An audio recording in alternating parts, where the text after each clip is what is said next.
Hello and welcome to Rise Unwind. My name is Dan. You know, each and every week we talk to people from across the country about things you could do right now in your neighborhood. And on this week's show, we got this.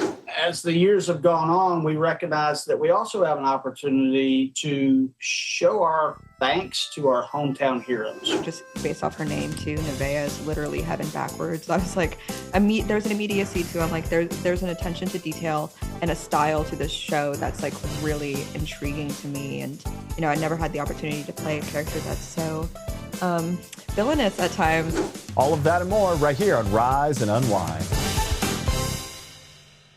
A lot of action franchises try to go bigger every time, but Jack Ryan Ghost War is also digging into trust, loyalty, and what service really costs. The new film continues the world's fans already know while standing on its own for people jumping in fresh. And joining us today is the legendary Wendell Pierce, who returns as James Greer. Wendell, it's great to have you on the show, my friend. How are you? Oh, thank you. Thanks for having me. All right, James Greer has always been one of the most grounded characters in this world. What do you enjoy most about stepping back into him for Ghost War? The character of James Greer really reflects some of the people that I met doing the research of this character. You know, real CIA officers, retired, who have kind of given me their true north to form a more perfect union, and some of the debate that they have within the agency, and but understanding that the shared idealism of working on the mission, which is to form a more perfect union and protect that. You know, those are shared values, and so stepping back into the role, that's the thing that I'd love to portray. You know, as an actor, you're a student of human behavior. And what you want to do is create the world so strong that it induces that behavior. And that's the great thing about reliving a role like James Greer. One thing John Krasinski mentioned is that the story works for both longtime fans and for people who've never watched the series. Was that something you felt like while you were making it too? Oh, absolutely. You don't have to be familiar with the series at all. You can come to this fresh. You will see the history that we have as characters. You will see our relationship. You see our expertise, and then also you have this story of what's happening now, this casual act that I ask a favor of Jack Ryan to do for me that actually ignites a global espionage chase. And so it is one of those things that people who have seen the series can come to and appreciate the next level of where we take the characters, and people who come to this fresh and new. But what we do over the course of a series, put into a 2-hour movie, is just heightened and it makes it a lot more intense. And you said it's been heightened, it's more cinematic, a little bigger, but it also keeps the political and moral tensions that Tom Clancy's stories are known for. What kind of balance does this film strike between action and some of the character? Well, you know, I think it's very important. I'm very proud of the fact that we keep the debate happening about the clarity of mission and clarity of what values are, and the political debate that happens around that, because that is happening within the world, what happens within the agency, and it makes you, as the viewer, look at it and decide what your values are. You know, I mean, that's the forum of what filmmaking should be about, the place where we collectively come together, reflect on who we are, decide where we want to go, decide what our values are, maybe bring that into our lives. And so I love that we have that debate, and at the same time have some of the best cinematic thrill sequences of action comparable to the French Connection and Marathon Man and all of that, you know. So I'm very proud of the cinematic and the debate that happens within the film. And fans, they know you from so many incredible roles from over the years, but there's something about Greer that people really connect with. What do you think keeps audiences invested in this character and this franchise? I try to make James Greer a everyman. You know, that people look at it and go, there but by the grace of God go I. You know, that they can see themselves in James Greer. He's a man of pragmatism. He's a family man. He's flawed as he tries and did not succeed in keeping his family together. But with all of that, he is principled. and he attempts to hang on to his principles and values. And people will see themselves in that, Not someone who's perfect, but someone who's pragmatic and at least tries to live by some sort of moral code. And that's who we all are, and that's who we are when we dream of who we can become. So that's the thing that makes him prescient, and personal. And that's what I pride myself on when I try to portray him. Yeah, thanks for being here today. Jack Ryan, Ghost War premieres May 20th on Prime Video. Wendell Pierce, I want to thank you so much for joining us today. Thank you. Have you ever wondered what it takes to turn a classic story into something that feels fresh for a new generation?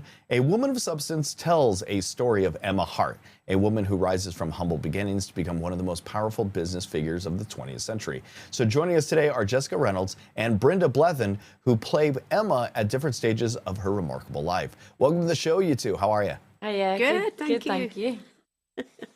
All right, so for viewers who may not know the story, what is it about Emma Hart that has made A Woman of Substance such an enduring character for generations? Well, it's a wonderful story of rags to riches, really, in a nutshell. A woman who rises from poverty against all the odds to become the richest woman in the world. And she's driven by a sense of justice and to get revenge on people who did her wrong. What she said. And Jessica, we first meet Emma as a young woman with enormous ambition. What drew you to her, and what was the biggest challenge in bringing that version of Emma to life? I think it's just such an inspiring story, and to have a period piece that is also from a working class woman's perspective is quite rare, and to see her kind of grow and evolve into this larger than life version of herself, like I can't imagine her ambitions were to be the richest woman in the world, but it happened for her. And I think that's because of the traumatic background and the difficult background that she comes from, and it just shows the strength of those communities and people from those backgrounds. So that was very alluring, yeah. And Brenda, you play Emma after she's built this incredible empire. What do you enjoy most about stepping into such an iconic role? The costumes, the makeup. After playing DCI Vera Stanhope for 14 years, it's quite nice to get out of the Mac and the hat and the grotty old house she lived in. But she's such an iconic character, and some people would say not particularly sympathetic. I often play sympathetic characters, so this was a bit of a diversion for me, and I thoroughly enjoyed it. Even though you two are playing the same character at different ages, what conversations did the two of you have to make sure Emma felt like the same person throughout her journey? Zero. Okay. I think like that there's such a distance between them, not only in age but also in experience. Like I think one of the biggest points is that she becomes a completely different person, and it's up for the audience to decide whether that's for the better or not. And Emma refuses to accept the limitations society places on her. Why do you think her story still resonates with audiences today? Because there's still a bit of a discrepancy between, equal wages between men and women. I bet a female engineer doesn't get as much as a male engineer, and in lots of professions there's not equality, and there should be. Hey, I want to thank you two for joining me today. A Woman of Substance is now available on BritBox. For more information and to learn more about the series, visit BritBox.com. Jessica, Brenda, I really want to thank you two for joining me today. Thank you. Thank you. Thank you. Some mysteries stay hidden for decades, and sometimes even longer. A new season of Expedition Unknown follows explorer Josh Gates as he travels the world chasing lost civilizations, legendary treasures, and some of history's biggest unanswered questions. One of this season's most remarkable discoveries involves a long-lost World War II shipwreck connected to more than 1,000 missing Allied prisoners of war. Josh Gates joins us now. Welcome to the show, Josh. How are you? I'm great. Thanks for having me. All right, you've spent years investigating mysteries around the world, but this season opens with the discovery of Hofuku Maru. What was it like to be part of a search that carried so much historical and emotional weight? This is an amazing experience. I'm really excited for folks to see the season premiere. This ship is what's known as a hell ship. It's a part of World War II that myself and I'm sure many people really didn't know much about. These were prison ships that were used by the Japanese to transport Allied POWs around the Pacific. And we work with this incredible organization. These guys you see there on the screen, they're part of a group called the Hell Ships Memorial Foundation. These guys have spent years digging through archives, looking for clues as to the location of this ship, the Hofuku Maru. And after 80 years of being lost, their research has led to it being found. So for us to be able to take our viewers there and get a firsthand look at a ship where 1,000 POWs went down is a really emotional thing and a really thrilling expedition that a lot of hard work went into for these guys. And so I'm thrilled to feature their hard work on the show. And that story of Japanese hell ships isn't really something many people learn about in school. What surprised you most as you dug into this chapter of World War II history? Well, the scale of it. I mean, there were about 135 of these hell ships that transported, over 100,000 POWs during the war. And many of these ships were sadly bombed by U.S. forces. The Japanese disguised these ships within their military convoys, and so they became unintentional targets for the Allies, making this kind of a doubly tragic story. But the fact of the matter is there are thousands of these POWs still out there that have not been found. And so this is an opportunity to really fulfill that promise of no man left behind, right? And to go and search for them. They've been waiting all this time. So really shocking numbers of people that are still out there and that there are still big discoveries like this to be made from World War II. So really exciting stuff. And your team helped locate a wreck that had been lost for more than 80 years. Can you walk us through how modern technology and old archival research came together to make that discovery possible? Yeah, so the real crux of the discovery is the good old-fashioned sleuthing that was done by this researcher, John Dureski, who's part of the Memorial Hell Ships Foundation. This guy went digging not just in the American archives, but in the Japanese archives. And it was the Japanese archives that offered a clue as to where this ship sank. Many people thought that it sank about 30 miles away from where it was found. Using that research, sonar survey was done. A wreck was located on sonar. We then went out and dove down to really get eyes on this wreck and to begin photogrammetry, which is a photography scan of the wreck to really see it from all angles and to kind of bring it back to life in a way. So yes, it's this combination of good old-fashioned detective work and some high-tech tools. And this season also takes viewers from underwater wrecks to ancient civilizations, hidden tunnels, and lost treasures. Was there one adventure that pushed you furthest outside of your comfort zone? Oh, I mean, we go to Mexico in this season searching for the story behind one of Mexico's oldest civilizations, the Zoque. They went way out into the jungles in the Chiapas region of Mexico. This is a really wild part of the Mexican interior and huge caves, huge cliffs. So going underground in Chiapas into the world of the Zoque was hugely demanding, but also just about as exciting as you can imagine. Going out into these caves that nobody has explored to find artifacts that have been sitting down there, offerings that have been sitting in the dark for centuries. And after all these years of exploring the unknown, what keeps you chasing the next mystery, and what can viewers expect from this new season? I think it's the same thing that had me interested in this when I was watching The Goonies as a kid. These stories are just naturally incredibly engaging. What kid doesn't dream of finding pirate treasure, secret tunnels, lost civilizations? These stories just have such a natural hook, and they're real. This is real history. And so I think for me, I'm like a kid in a candy store out there. The opportunity to go and explore these stories is the thrill of a lifetime. And to share that with our viewers is really what it's all about. You're also going on a live tour from city to city across the country. What can we expect from your show? Yeah, so an evening of legends and mysteries and adventure. If you're a fan of the show, it's an opportunity to dig a little deeper, go behind the scenes. And if you're just finding the show, but you love adventure, and who doesn't, it's a chance to listen to some awesome myths and legends and stories. And so folks can get tickets to that at joshgates.com. It may not be listed yet. Those shows will be coming very soon onto the website there. But it will be an awesome evening of adventure for the whole family. So if you have kids that are into adventure, or if you grew up as a fan of Raiders and Goonies and all that stuff, it's going to be a super fun evening. Josh Gates, I want to thank you for joining me today. For more information on Expedition Unknown, episode schedules, and behind-the-scenes content, visit discovery.com. And for tickets to Josh Gates' live show, visit joshgates.com. Josh, I want to thank you for joining me today. Hey, thank you so much. Good to see you again. What if a high school class helped breathe new life into a decades-old murder investigation? That's the incredible true story behind Murder 101. The new docuseries follows students who uncover new leads in a cold case while learning that they can make a real difference. Joining us is director Stacey Lee, who brings this remarkable story to the screen. Stacey, welcome to the show. How are you? Doing well. Thank you so much. This whole story starts in a high school sociology class. At what point did you realize this was way bigger than a classroom assignment? Probably from the very first day. You know, Mr. Campbell brings a lot of main character energy, shall we say. Before I started, I got to witness him in action, teaching actually another class, history, I think it was. And that man knows how to deliver a story. You know, he would just have the plot lines and the drama like ramping up until the final bell, where students are like teetering on a cliffhanger.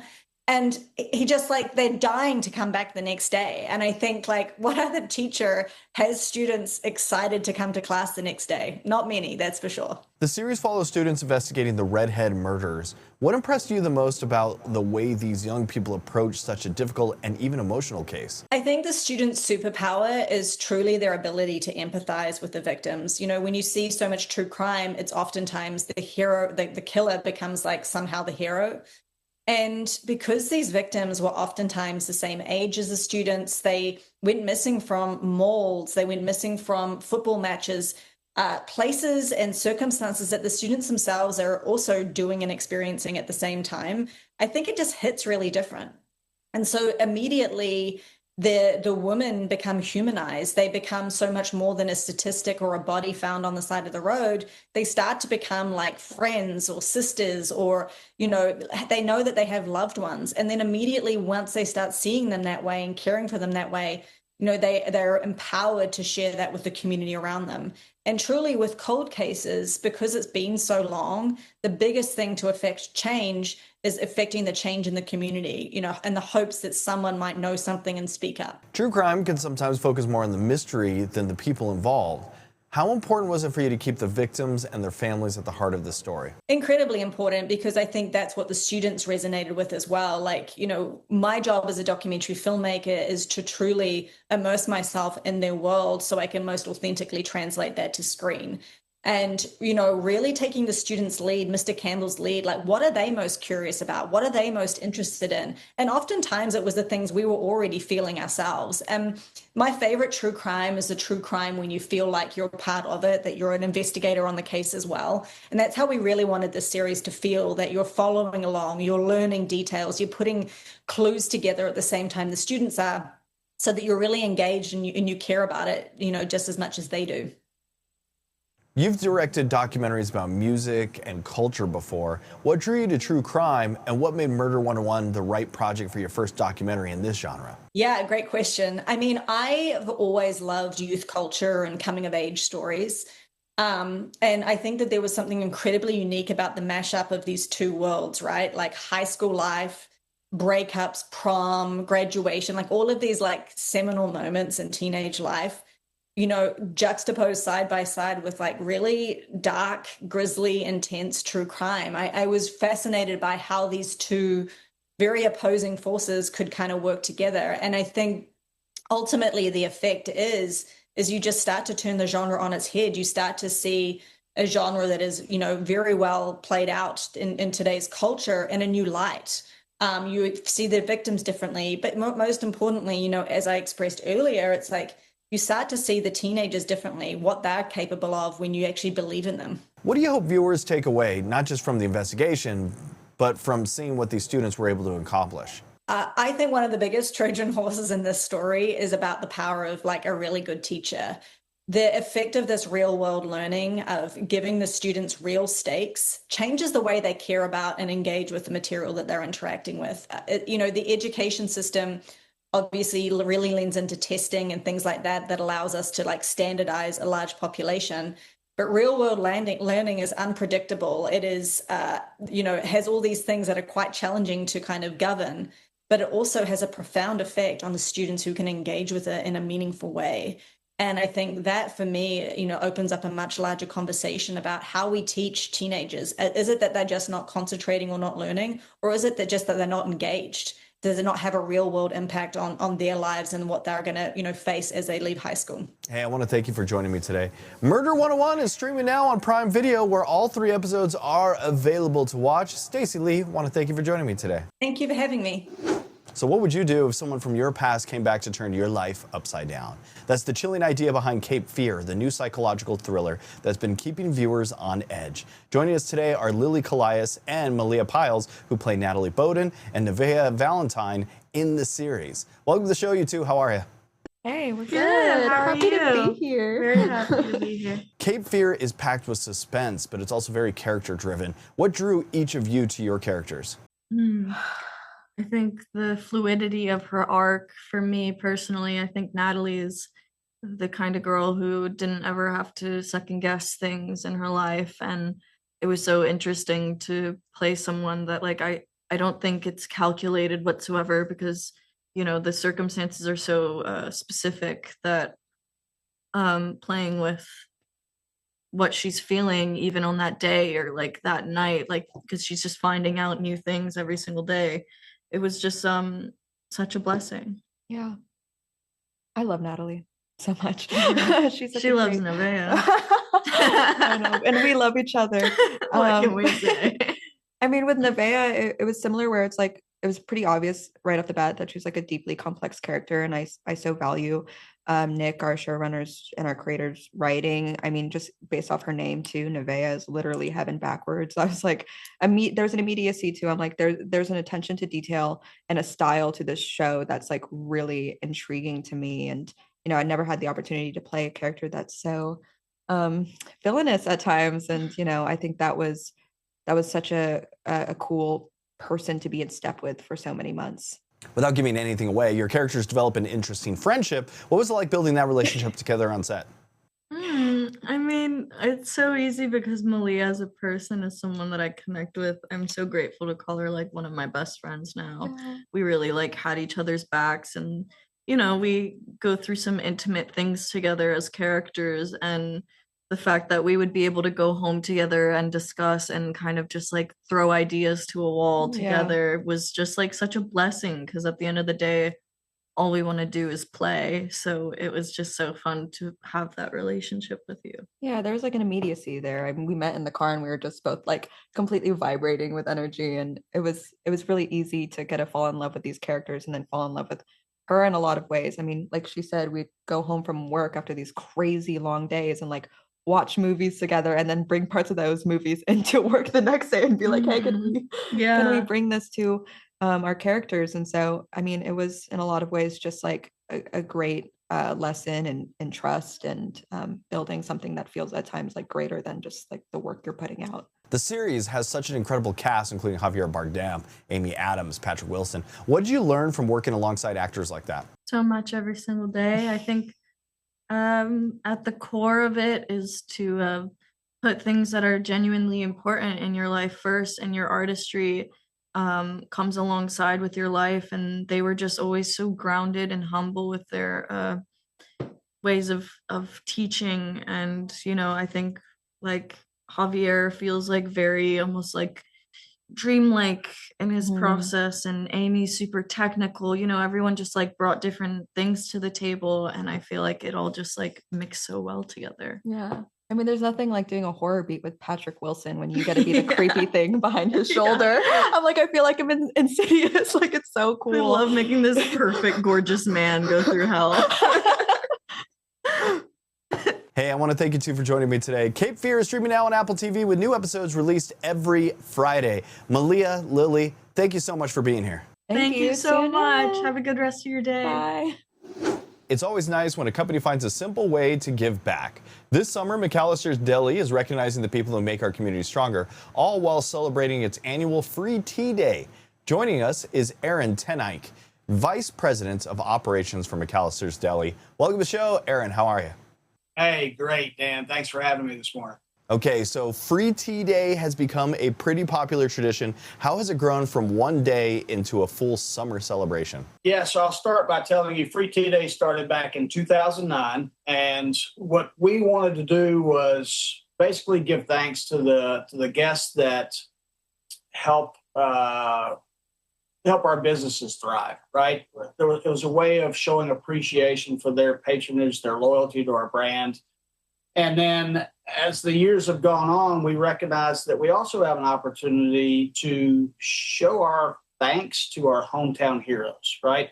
If you think about it, our nurses, our teachers, doctors, sometimes our firemen, our police officers, first responders, they do a lot to bring our communities together, and they're not always recognized in a way that McAlisters felt like we could kind of fill the gap, if you will.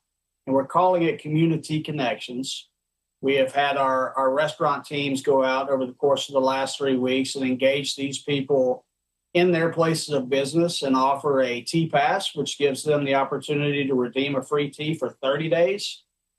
We recognize that most of those people don't always get to the restaurant for that singular day. So that is what Community Connection is all about. So what can people expect when they stop by on Free Tea Day? So they can expect to get a glass of free tea. No purchase is necessary, and we invite anybody and everybody to come by the restaurant. We've got one there in Carrollwood. So yeah, we just want to say it's our way of saying thanks. You know, we have an internal joke that it's like giving a guest a hug in a glass. Can you tell us about Community Connections? What inspired McAlister's Deli to recognize hometown heroes this way? Yeah, so again, it's not all of those people get recognized for the work that they do or how they make our community stronger. It's a little self-serving in that what we recognize giving a glass of tea to someone, while it made their day, it also made our team's day. Empowering your team to give back to the community through a glass of tea meant an awful lot. It's a really good feeling when you give somebody something. And we thought, well, how can we expand on that? We identified that there are a lot of people who make our community stronger, don't always get the recognition, may not always get the pay that they deserve. So why not go out and honor them by giving them a tea pass and inviting them in for 30 straight days? How has the tradition of Free Tea Day expanded from just a single day of giving to an annual summer celebration? Basically through our community program. We've asked all of our restaurants to participate. I've had no pushback from anyone.